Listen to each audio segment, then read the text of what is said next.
ગુજરાતીનો ચોથો પાઠ જેનું નામ છે ગોપાળ બાપા. એનો એક ભાગ આપણે જોયો હતો, તો આજે આપણે એનો બીજો ભાગ જોઈશું. પણ બીજો ભાગ સમજતા પહેલા મિત્રો આપણે એમ ટૂંકમાં થોડુંક આગળનું યાદ કરી લઈએ કે જે ગોપાળ બાપા પાઠ છે એ કોણે લખેલો હતો? તો કે મનુભાઈ પંચોળી. તેમનું નામ શું હતું? દર્શક. હવે એનો સાહિત્ય પ્રકાર છે નવલકથા ખાંડ. અને શેમાંથી લેવામાં આવ્યું છે? તો ઝેર તો પીધા છે જાણીમાંથી. હવે આ પાઠમાં સયાજીરાવ અને ગોપાળદાસજી એ બે વચ્ચેનો સંવાદ આપવામાં આવેલો છે. તો આપણે પહેલા ભાગમાં જોયું કે જે સયાજીરાવ છે એ કોતરો ઉપર ત્યાં ટોચ ઉપર ઊભા જોવે છે, ત્યાં દીકરો આવ્યો હોય છે, એના સમાચાર સાંભળી અને જોતા હોય છે. ત્યારે એમની આજુબાજુમાં બે અંગરક્ષકો ઊભા હોય છે. પણ તે અંગરક્ષકો છે એ દીપડાને જોવા માટે આગળ જાય છે. ત્યારે ત્યાંથી એક ખેડૂત માણસ આવે છે, સયાજીરાવને પ્રણામ કરે છે અને એમની આગળ મુઠ્ઠી જેવડા એટલે કે મોટા મોટા બોર ધરે. ત્યારે સયાજીરાવ કહે છે, આ તો ખૂબ જ મીઠા છે, એટલે કે મારા માટે લાવ્યા છે, મને આપવા આવ્યા છે. ત્યારે ગોપાળદાસ છે એનું હજી નામ આપવામાં આવ્યું નથી, પણ એ ખેડૂત માણસ છે એ કોણ હોય છે હકીકતમાં? ગોપાળદાસ. એટલે એ કહે છે કે આપવા નહીં પણ માગવા આવ્યો છે, અને બોર તમને આપું છું પણ હું કંઈ માગવા પણ આવ્યો છું. એટલે ત્યાં બાજુનું જે કોતરું છે એ મને યોગ્ય કિંમતે, હું તમને કિંમત આપું, એ પૈસા આપું, પણ તમે કોતરો મારા ખાતે કરી દો. આ જો કોતરો મને મળશે તો અને એમાંથી નીચે જમીનમાં 8 હાથ નીચે પાણી રહેલું છે. એ જો 8 હાથ નીચે એમાં ગાળવામાં આવે તેમાંથી પાણી નીકળે અને ત્યાં બાજુમાં કઈ નદી હોય છે? શિંગોડા નામની નદી હોય છે. એનું પાણી જો રોકવામાં આવે તો અમરફળ જેવા કેટલાય મીઠા બોર પાકે, એટલે કે લંગડો પણ તેમાં પાકેલું છે, એટલે કે સારી એવી તેમાંથી અમને નીપજ મળે એવું છે. એટલે સયાજીરાવ શું કહે છે કે એમાં કહે છે કે ગોપાળ બાપા કહે કે ઢગલા એમાંથી પાકું છે. ત્યારે સયાજીરાવ શું કહે છે કે ત્યાં દીપડાની રંજાડે એમ રંજાડશે નહીં. અહીંયા સુધી આપણે અભ્યાસ કર્યો હતો, અને આપણે આગળ સમજીશું કે દીપડા રંજાડશે નહીં. કોણ કહે છે? સયાજીરાવ. ત્યારે ગોપાળ બાપાજી શું કહે છે કે આ તમારી પડખેના દીપડા ન રંજાડે તોય ઘણું છે, એટલે કે તમારી સાથે જ્યાં તમારા માણસો રહ્યા એ જો અમને હેરાન ન કરે તોય ઘણું. દીપડાની બીક નથી લાગતી એવી તો તમારા માણસોને અમને બીક લાગે છે. મહારાજે ઊંચું જોયું, એમની ભમરો ઘડી ખેંચાય. એમને મોઢા પર આવું કહેનાર કોણ હતું? જોયું તો બોલનાર મરક હસી રહ્યો હતો. એટલે કે એમને મોઢા મોર એમના સામે, પાછળથી નહીં પણ એમના સામે જ કહી દીધું કે તમારા દીકરા હેરાન ન કરે તોય ઘણું. એટલે કે ભમરો એટલે કે ન્યાય ચડાવે છે, આમ ખેંચે છે, આ જે આપણું કપાળ હોય એ આપણે ઊંચું કરવી એટલે આપણે ભમરો ચડી કહેવાય. એટલે કે ત્યાં કોણ હતું એમ જોયું તો બોલનાર માણસ ધીમું મરક એટલે કે ધીમું હસી રહ્યો હતો. નેણમાં ફરિયાદના રોષને બદલે સહજ કૌતુક છે કે જે સયાજીરાવ પણ એમને જોવે છે ત્યારે એમને રોષ એટલે કે ગુસ્સાની જગ્યાએ એમને શું હતું? કૌતુક છે, આશ્ચર્ય. કૌતુક એટલે કે આશ્ચર્ય.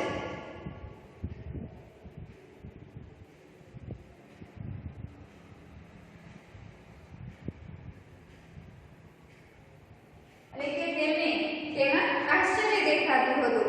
સયાજીરાવની માણસને પારખવાની શક્તિ અચૂક હતી. અને સયાજીરાવ પાસે માણસને ઓળખવાની શક્તિ અચૂક અને ચોક્કસ હતી. અચૂક એટલે ચોક્કસ.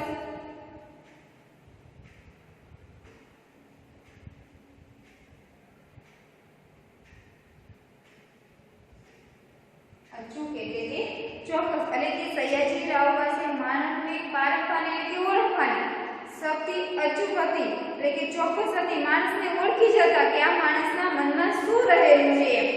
એમણે ધારીને બોલનારને જોયો, ઊંડો શ્વાસ લીધો, જાણે મનમાં કંઈક ઉતાર્યું, પછી એકાએક કહે. એટલે કે તેમને પેલો જે માણસ હતો એને ધારી એટલે શ્વાસ લઈ અને જાણે મનમાં કંઈક ઉતાર્યું હોય કે મનમાં કંઈક સયાજીરાવ કે મનમાં કંઈક જાણી ગયા હોય એમ પછી એકાએક જ કહે છે કે તમે આ કોતર આપો, હમણાં જ લખી આપો. બીજી કંઈ મદદ જોઈતી હોય તો એ પણ ખેતી ખાતું આપશે. શું કહે છે કે તમે આ કોતર આપો, એ લખી હમણાં જ લખી આપો, પણ બીજી કંઈ મદદ જોતી હોય તો ખેતી ખાતું તમને આપશે. ખેતી ખાતું એટલે કે ખેતી વિભાગ.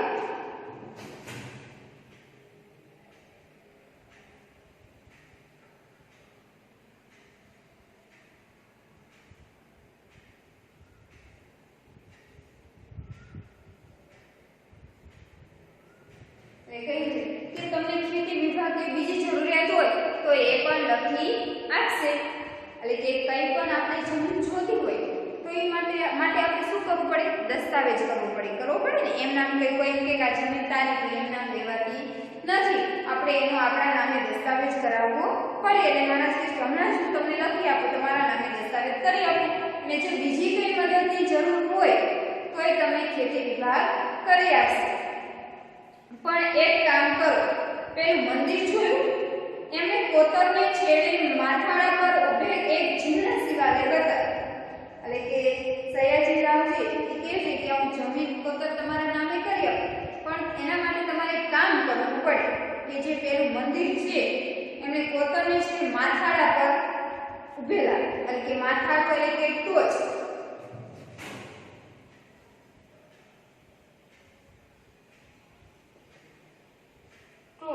અને જીર્ણ એટલે જર્જરિત.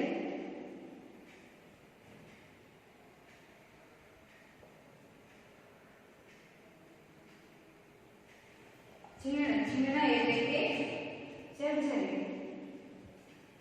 શું કહે છે કે જે કોતરના ટોચ ઉપર જે સાવ જૂનું જર્જરિત કે તૂટી ગયા જેવું શિવાલય છે એ બતાવે છે કે જી એટલે કે તમે જોયું છે.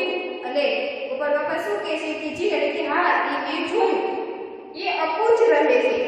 પેશવા સરકારે બંધાવ્યું છે અને જૂનવાણી શિલ્પનો નમૂનો છે. એની પૂજાનો બંદોબસ્ત કરો. એટલે હવે સયાજીરાવ કહે છે કે કેવું છે મંદિર? અપૂજ એટલે કે પૂજ્યા વગર, એટલે કે પૂજ્યા વગરનું શિવાલય છે. હવે પેશવા સરકારે બંધાવ્યું છે, એનું કોઈ પૂજન કરતું નથી. એ શિલ્પ જૂનવાણી છે એટલે એનું પૂજન કોઈ કરતું નથી. કે એની પૂજાનો બંદોબસ્ત એટલે કે વ્યવસ્થા કરો. બંદોબસ્ત એટલે કે શું? વ્યવસ્થા.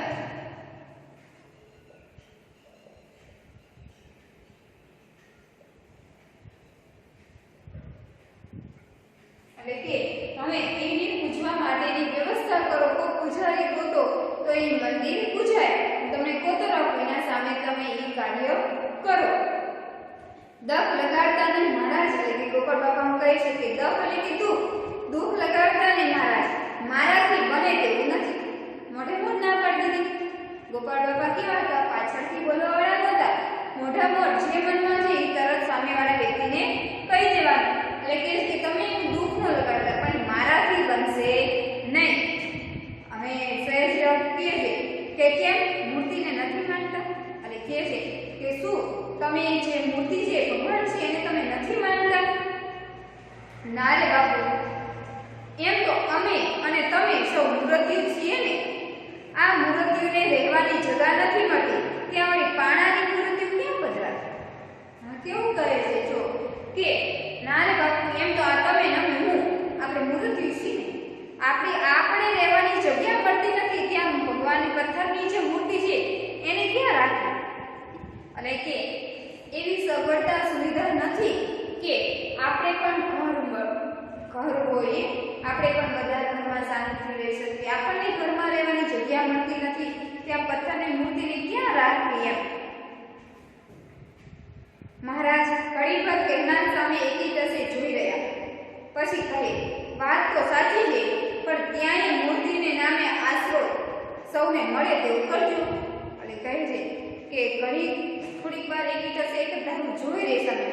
એ વિચારે છે કે આ માણસ કેવો છે કે જે મનમાં છે એ તરત મન સામું કહી દે છે. એનામાં જરાય ડર નથી કે એનામાં કંઈ એવા વિચાર નથી કે એવી સ્વાર્થી નથી કે પછી કેવું અત્યારે નો કેવું મને આ મળી જાય પછી એવું નહીં, અત્યારે સ્પષ્ટતા કરી દે છે એટલે કહે છે કે તમારી વાત સાચી પણ ત્યાં મૂર્તિને નામે આશરો સૌને મળે તો ખરું, એટલે કે ત્યાં સૌને આશરો એટલે કે રહેવાનું સ્થળ મળે તેવું કંઈક કરો, એટલે કે જ્યાં આવતા જતા લોકો હોય કોઈ ધાર્મિક સ્થળે જતા હોય તે પ્રવાસ માટે નીકળતા હોય એના માટે આવવા જવા માટે લોકોને ત્યાં રહેવા માટે સ્થાન મળે એવું કંઈક કરો, તો એવું શું બને તો કે ધર્મશાળા બંધાશે. એના માટે શું બંધાવવું પડે? ધર્મશાળા બંધાવવી જોઈએ કે વટે માર્ગ હોય ત્યાં આશરો એને મળે.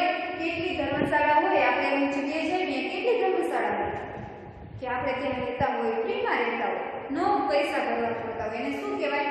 ધર્મશાળા. પૈસા દઈ અને રહેવું અને પૈસા દીધા વગર રહેવું બે કેટલો ફરક? એટલે કે કંઈ પણ વિના મૂલ્યે રહેવું એને શું કહેવાય? ત્યાં ધર્મશાળા. ઘણીવાર ઘણા કુટુંબમાં કંઈક બહુ મહેમાન આવતા હોય તો ઘરના કોક એવું કહેતા હોય કે શું ભાઈ આ ધર્મશાળા રે કે જે હોય બધા હાલાવે, એટલે એવી રીતે અહીંયા ધર્મશાળા બનાવવાની વાત કરે છે. ભલે આ તુલસી શ્યામ જવા આવવાનો ધોરીમાં છે, એટલે કે જે ગોપાળ બાપા કહે છે એ કહે છે કે સાર ભલે કે તે સાર, અને આ કયો ધોરીમાર્ગ છે કે તુલસી શ્યામ જવા આવવાનો ધોરીમાર્ગ એટલે કે મુખ્ય રસ્તો.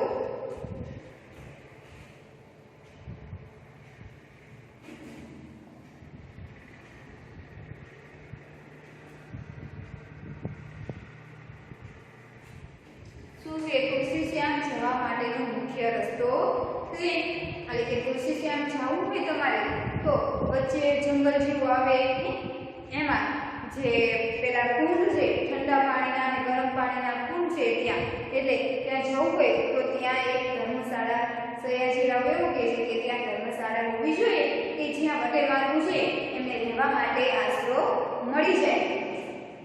શિકારીઓ હજુ આવ્યા નહોતા એટલે પછી વાતે વળગી.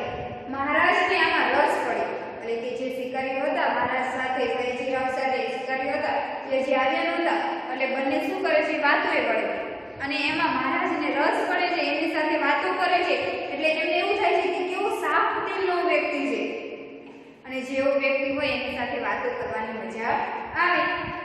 એમાં જાણ્યું કે આ શિકારીઓ હજી જાણ્યું કે આ ખેડૂતો વણી છે, વણી તરીકે વાણ્યો છે, એટલે કે મહારાજને જાણવા મળે કે આ જે માણસ એ કોણ છે? વાણિયો છે, નામ છે ગોપાળદાસ.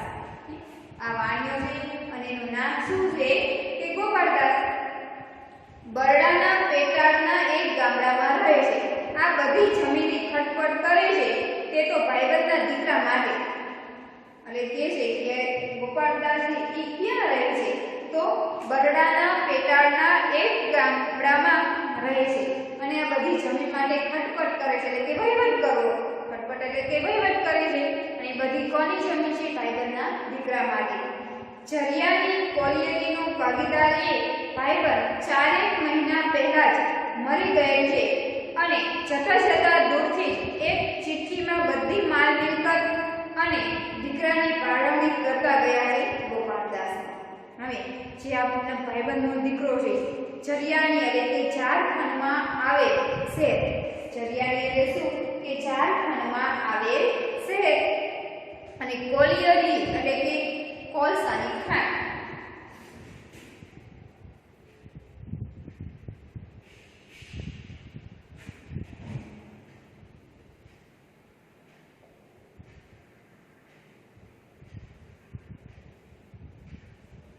કે ઝારખંડમાં આવેલું એક શહેર છે ત્યાં કોલસાની ખાણ હતી, અને ભાગીદાર એ ભાઈબંધ એટલે કે તેમાં આ જે ગોપાળ બાપા છે એમના ભાગીદાર હતા, અને એમના ભાઈબંધ 4 મહિના પહેલા એમનું મૃત્યુ થઈ જાય છે.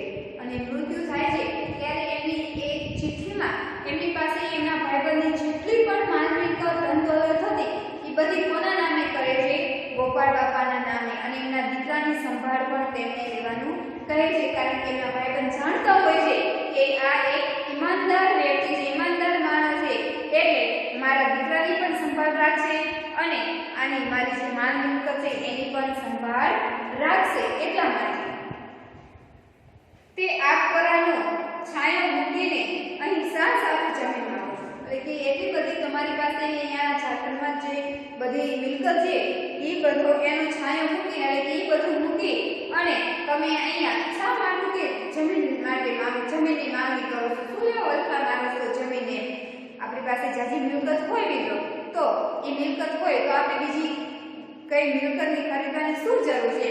એ સંભાળીને બેસી રહો ને એમ સયાજીરાવ એવું કહે છે, કારણ કે એમને ગોપાળ બાપા પાસેથી કંઈક નવું જાણવું હતું.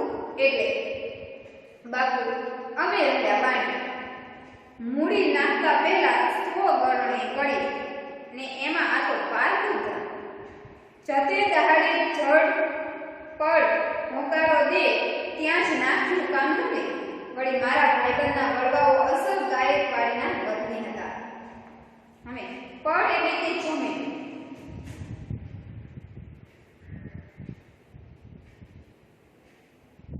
પડ એટલે કે જમીન.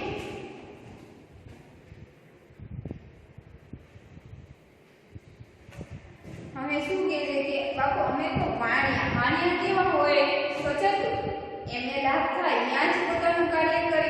એટલે કે અમે અહીંયા મૂડી એટલે કે પૈસા નાખતા પહેલા કંઈ પણ રોકાણ કરતા પહેલા ગળોને ગળીએ ને એવા કે એટલે અમને જ્યાં લાભ થાય ત્યાં જ અમે પૈસાનું રોકાણ કરીએ. કારણ કે અમને ખબર હતી કે આ કોતરો છે એમાં જો જમીનની ખરીદી કરે તો ત્યાં પાણી મળે, પાણી મળવાથી સારી એવી ઉપજ આવે એટલા માટે કહે છે કે અમે અહીંયા પાછું પૈસા નાખવા માટે તૈયાર છીએ. અને ઓલું તો પારકું ધન કહેવાય. એમના ભાઈબંધે છે એમના ખાતે બધું માલ મિલકત કરીએ છે એ તો કેવું કહેવાય? પારકું કહેવાય. એટલે કે જમીન પડ છે એ મોકારે તે ત્યાં એ કે રાખવી આપણી પાસે હોય ત્યાં સુધી. બાકી એમના જે વડવાઓ બધા હતા એ કેવા હતા કે અસલ ગાયકવાડીના વતની હતા. ગમે ત્યારે અમારી પાસેથી જમીનની માંગણી કરે કે એમના ભાઈબંધનો દીકરો છે એ બધું પોતાનું જ કરી લે તો પછી હું શું કરું? એટલે મારે પણ જમીનની જરૂર પડે.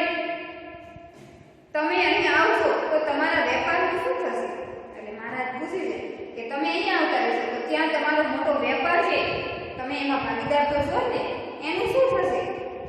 વેપાર કંઈ કરવો જ નથી, હરિનામનો જ વેપાર કરવાનો મહારાજ એ કહ્યું છે. એટલે કે મારે હવે બધો જ વેપાર મૂકી દેવો છે. મારે ફક્ત શેનો વેપાર કરવો છે? હરિનામનો જ વેપાર કરવો છે. એટલે સયાજીરાવ પૂછે છે, મહારાજ પૂછે છે કોણ ગુરુ? એટલે કે તમારા ગુરુ કોણ છે? ગુરુ માંડણ ભગત. અમે ગોપાળ બાપાના ગુરુ કોણ હતા? તો કે માંડણ ભગત. એમને કયો વેપાર કરવાનો કયો હતો? તો કે હરિનામનો વેપાર કરવાનો કયો હતો. ગુરુ માંડણ ભગત થઈ ગયા ધોરાજી પર. મહારાજ એના આત્માની ગુલાબી કોળીથી એવી તો ભલભલા રીતિ સિદ્ધિ વાળાની ઓળખતા જોઈ નથી. એટલે કે જે મારા ગુરુ માંડણ ભગત હતા ધોરાજી પર કે જે અત્યારે નથી, એનું મૃત્યુ થઈ ગયું છે, તેમના આત્માની ગુલાબી એટલે કે તેજસ્વીતા.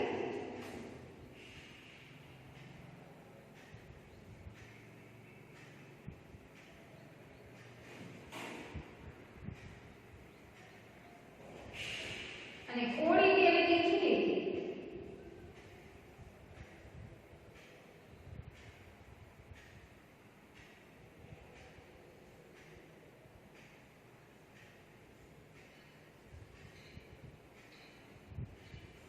કોળી એટલે કે ગુલાબી એટલે કે તેજસ્વીતા, કોળી એટલે ખીલી. એટલે કે આત્માની તેજસ્વીતા એટલી બધી ખીલી હતી કે ભલભલા રીતિ સિદ્ધિ વાળા એટલે કે ગમે તેવા પૈસા વાળા વ્યક્તિ હોય એમની મને તેજસ્વીતા ખીલેલી જોઈ નથી. એવા તેજસ્વીવાન વ્યક્તિ હતા. નામ તો સાંભળ્યું નથી. મહારાજે વિસ્મયથી કહ્યું. પછી કહે વિસ્મય એટલે કે આશ્ચર્ય.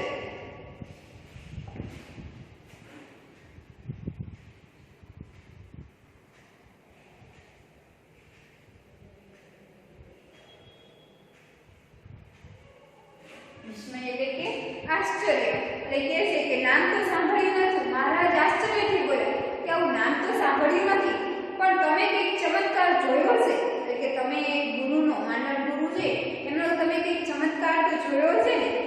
એકવાર મળ્યો છું બાપુ, બીજી વાર દર્શને ગયો ત્યારે તો દેહ પડી ગયો હતો. દેહ પડી જવો એટલે કે મૃત્યુ થઈ જવું. અમે તો પરીખ માણ્યા, એક વારમાં પારખી લીધું. એટલે કહે છે કે મેં એવું કંઈ જોયું નથી, પણ હું એક જ વાર એમને મળ્યો છું અને એક વારમાં મેં એમને પારખી લીધા. અમે તો વાણિયા છીએ. વાણિયા હોય એ કેવા હોય? ચતુર હોય. એટલે કે અમે તો વાણિયા છીએ. એક વાર જોઈ સામેવાળા વ્યક્તિને ત્યારે એમને પારખી રીતે ઓળખી લીધી. એટલે કે મેં એમને ઓળખી લીધા હતા. શું બન્યું હતું? મહારાજે પૂછ્યું. એટલે કે શું બન્યું હતું એમ તમે એમને કઈ રીતે ઓળખ્યા એમને જોતા જ? મારણમાં હું મગફળીના સોદા માટે ગયેલો. સોદા એટલે કે વેપાર માટે ગયેલો. શેના વેપાર માટે? તો મગફળીના વેપાર. બરાબર 10 વર્ષ ઉપરની વાત કરું છું. ગામમાં ખાસ કોઈને ઓળખું નહીં. એટલે કે આજથી 10 વર્ષ પહેલાની આ વાત છે. હું એ ગામમાં બીજા કોઈને ઓળખતો નહોતો. દરવાજા પાસેની મોટી ધર્મશાળામાં ઉતરેલો. દોઢીમાં ભગત બેઠેલા. એટલે કે દોઢી એટલે કે મકાનમાં પ્રવેશદ્વાર હોય, પ્રવેશદ્વાર ચોક એટલે કે મકાનમાં પ્રવેશતા હોય તે ભગત બેઠેલા. ગામમાંથી લોટની કાવડ માંગી આવેલા તે એની બહુ રોટલા ઘડે. એટલે કે જ્યારે હું ધર્મશાળામાં રોકાયેલો ત્યારે તે જે મકાનમાં પ્રવેશવાનું દ્વાર હતું, ચોકી હતી, 4 ચોક પડતા હોય તેમાં ભગત બેઠેલા અને શું લઈને આવ્યા? ગામમાંથી લોટની કાવડ. કાવડ એટલે કે એવું કપડાનું બાંધેલું હોય એમાં એ લોટ માંગીને આવે. એટલે કે એમાં એ લોટ લઈને આવેલા અને એની બહુ બેઠા બેઠા ત્યાં રોટલા ખડતા હતા, એટલે કે બનાવતા હતા. ને ભગત કૂતરાને નીરતા જાય.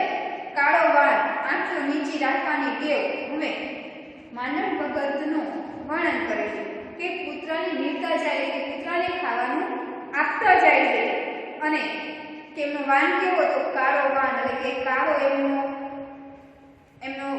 જે રંગ હતો કેવો હતો? કાળો વાન એટલે કે કાળો રંગ. અને આંખો કેવી રાખતા? નીચે રાખતા. હસે ભારે, જાણે સાવ બાળક છે. એટલે કે ખૂબ ખિલખિલાટ હસતા હોય, જાણે નાનું બાળક હસતું હોય એવી રીતે તેઓ હસતા હતા. અવાજ જોયો હોય તો વાંસળી જેવો. એનો અવાજ કેવો હતો? વાંસળી જેવો. એટલે કે મીઠો સૂર હતો.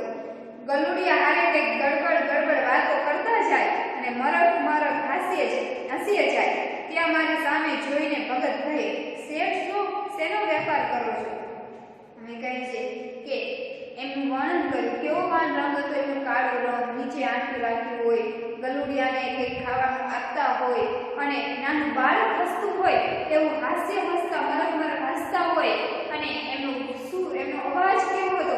તો મીઠો વાંસળી જેવો એમનો અવાજ હતો. અને ગલુડિયા હારે કંઈક ગડબડ કે ઝીણી કંઈક એમની ભાષા સમજતા હોય અને ગલુડિયા પણ ગુરુની ભાષા સમજતા હોય એવી રીતે એકબીજા વાતો કરતા હતા. ત્યારે મારી સામે એટલે ગોપાલ બાપા કહે છે કે મારી સામે જોતા જ ગયા. શેઠ લાગો, શેનો વેપાર કરો? મને પૂછે છે શેનો વેપાર કરો છો? ગોપાલ બાપા કહે છે કે પરચુરણ વેપાર કરું છું. જથ્થાબંધ મૂકીને આવા પરચુરણમાં શીખ પડ્યા. એટલે કે જથ્થાબંધ વેપાર કરતા હોય આવો પરચુરણમાં શું તમે કમાવો? કેમ આમાં પડ્યા? મેં કહ્યું બાપુ મૂડી જોઈએ ને. એટલે કે જથ્થાબંધ વેપાર કરવા માટે પૈસા જોઈએ.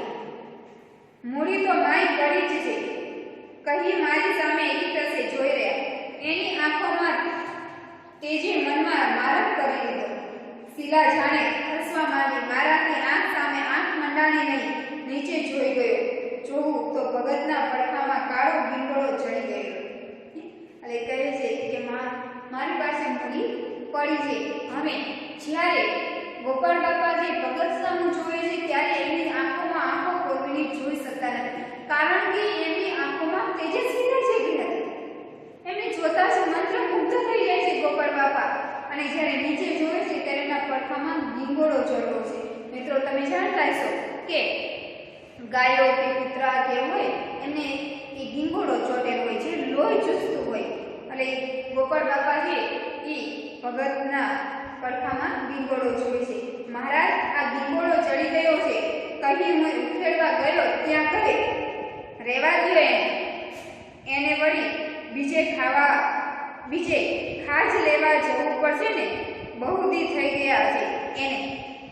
વાહ, શ્રીમંત સરકારથી બોલાઈ છે કે શું કહે છે કે જ્યારે ગોપાળ બાપા છે એ મહારાજના પડખામાંથી ગીંગોળો ઉખેડવા જાય છે ત્યારે શું કહે છે માંડણ ભગત કહે છે કે રવા ઈ વળી ખાજ લેવા ક્યાં? ખાજ એટલે કે ખોરાક.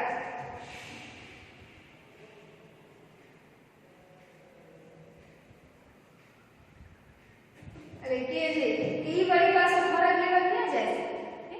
કેટલામાં કેટલી એમની દિલદારી કહેવાય કે ભલે છોટો પોતે દુઃખ થાય છે, દર્દ થાય છે, લોહી એમનું ચૂસાય છે, પણ છતાંય માંડણ ભગત કહે છે કે રહેવા દો, એ બીજે બિચારો ખોરાક લેવા ક્યાં જશે?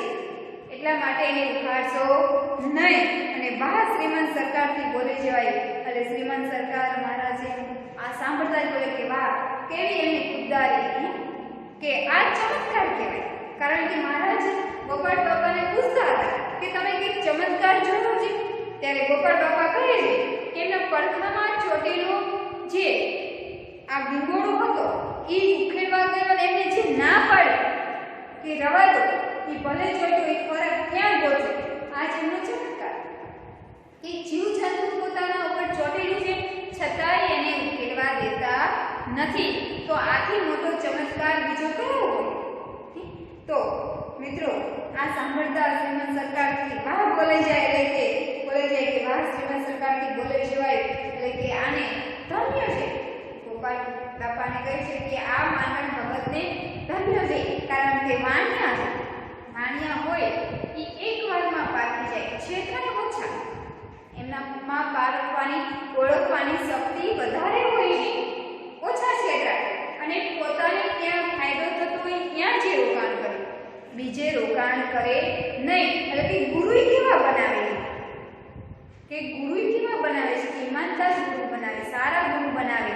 અને માંડણ ભગતની તેજસ્વીતા જ એટલી હોય કે એમની આંખોમાં આંખો પોતીને કોઈ જોઈ શકે નહીં. અમુક વ્યક્તિની તેજસ્વીતા એટલી બધી હોય કે એની આંખોમાં આંખો પોતીને આપણે જોઈ શકતા નથી. બાકી ગુરુ બનવા તો ઘણા આવે, પણ મિત્રો ગુરુ કેવા બનાવે કે જેનામાં સ્વાર્થહીન વ્યક્તિ હોય એને ગુરુ બનાવવા. બાકી આપણી પાસેથી નકલી જે સેવા લેતા હોય એને ક્યારેય ગુરુ બનાવવા નહીં. કારણ કે નકરું આપણે પાસેથી વસ્તુ મગાવી, કંઈ ને કંઈ આમ લઈએ, આમ કર, તેમ કર, થોડું કર, એનામાં સ્વાર્થ હોય. હા, સ્વાર્થ વગર મગાવે તો વાત અલગ છે. બાકી સ્વાર્થ એનામાં ભરેલો હોય અને આપણી પાસેથી મજૂરી કરી અને પોતે સુખ અનુભવતા હોય, સમૃદ્ધિ ભોગવવા માંગતા હોય, એ વ્યક્તિને ક્યારેય ગુરુ બનાવવા નહીં. બાકી આ માંડણ ભગત જેવા વ્યક્તિ હોય એ જીવજંતુને પોતાને દુઃખ થાય છે છતાંય એને પોતાનાથી દૂર કરવા માટે તૈયાર નથી થતા, એવા વ્યક્તિને ગુરુ બનાવવા જોઈએ. તો અહીંયા મિત્રો આપણે આ પાઠમાં જે ગોપાળ બાપા પાઠ છે એમાં આપણે જોયું કે સયાજીરાવ અને ગોપાળ બાપા બે વચ્ચેનો સંવાદ છે. એકબીજાના સ્વાર્થ નથી, બંને સ્વાર્થહીન છે. બંને વચ્ચેનો વાર્તાલાપ, કેવા ગુરુ બનાવવા, કેવું કરવું જોઈએ, ક્યાં પોતાને ફાયદો થાય છે, કોકનું ખરાબ કરીને ને કોકનું છીનવીને કે કોઈનું ખરાબ કરીને લેતા નથી, પણ કિંમત યોગ્ય કિંમત ચૂકી અને કોતરો લે છે. અને ગોપાળ બાપામાં કેટલું ઉદાહરણ હતી કે અમુકમાં કેવી કેવું કે કોઈ વ્યક્તિ આપણને કંઈક કહેતું હોય ત્યારે પણ એ વૈજે પાછળથી એનું ખરાબ હોય. જ્યારે ગોપાળ બાપા એવા વ્યક્તિ હતા કે મોઢું માઠ જે પણ હોય એ એમને કહી દેવાવાળા, કે જે પણ કહી દે એમને તરત કહેતા તમારા દીકરા આવે કે અમે હેરાન ન કરે, તમારા માણસોને હેરાન ન કરે તો સારું, મોઢું માઠ કહી દેતા. પાછળથી કહેવાની વૃત્તિ એમનામાં હતી નહીં. તો આવા ગોપાળ બાપા અને સયાજીરાવ જેવા મહાન વ્યક્તિ અને માંડણ ભગત જેવા સારા મહાન એવા ગુરુ વિશે આપણે આ પાઠમાં અભ્યાસ કર્યો અને આપણે કંઈક સ્વાર્થ વગરનું જીવન જીવવું અને બીજું કે સારા એવા ગુરુ, સ્વાર્થહીન હોય એવા ગુરુ આપણે આપણા જીવનમાં બનાવવા જોઈએ એવું આપણે આમાંથી શીખ્યા. અહીંયા આપણો આ જે પાઠ છે ગોપાળ બાપા પાઠ છે એ અહીંયા